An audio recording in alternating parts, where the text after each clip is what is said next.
Okay students, so today we are going to see how half subtractor circuit can be implemented.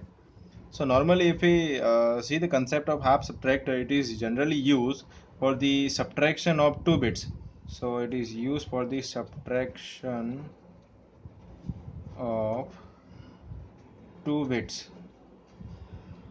Okay, so before we proceed for that, let us see how we can subtract the two binary numbers. So 0 minus 0, that will give you result as 0. 1 minus 0, that will give you result 1. 1 minus 1, that will give you result 0. But if you go for 0 minus 1, it 1 cannot be subtracted from 0, right? So we need to get one borrow. We need to get one borrow. So here in this case there will be one borrow and your result will be 1. So you need to remember that whenever you want to subtract 1 from 0, one borrow will be required to get the result. So let us see. Now it is where we know that it is used for the 2-bit addition. So if we have two binary bits A and B, with these two binary bits there are four possibility, because we know that with 2 raised to 2 inputs we have total 4 output combination possible. So these 4 output combinations are 0 0, 0 1, 1 0 and 1 1.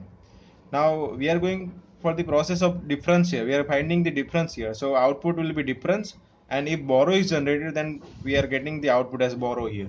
So 0 minus 0, difference is 0 and no borrow is required, right? So here it will be 0. 0 minus 1, so this case will be there. So here your difference will be 1 and borrow is required, so borrow will be also 1. 1 minus 0, result is 1, right? No borrow is required, so it will be 0. 1 minus 1, result is 0 and no borrow is required, right? So here also your result will be 0. Now see, if we look at the sum of product SOPs, so in that case we only need to consider the outputs where we are getting the output as 1. So in this 2 entry we are getting output as 1, so we need to consider only this 2 combination to get the equation from this truth table. So for the equation from the truth table, D is equal to, that comes A bar into B. See, this is 0, so that we can say that it is nothing but A bar. This is 1, so it is nothing but B. So one term, that is A bar into B, plus which is another term, this is A, this is B bar. For this term also we are getting output as 1, so A B bar. So this is the output expression of which gate? It is nothing but the XOR gate. So difference equation that we got as A XOR B. Similarly, to get the expression for borrow, we need to consider the output where we are getting 1.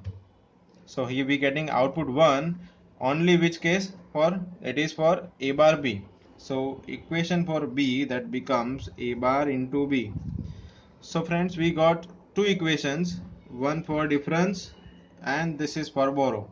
So this is nothing but difference and this is borrow.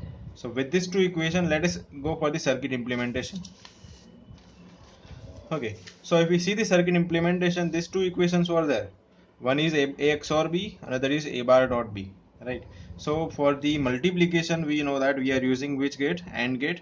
A bar is required, so we are connecting A B input here, and to A input we are connecting inverter, so it will give us A bar, right? And B we are getting from here, so it is A bar into B, so that is result of borrow. And difference, we know that A XOR with B, we are using simple XOR gate here, so that is difference A XOR B. So this is how to implement the combination circuit which can perform the operation of subtraction of 2 bits. Thank you very much.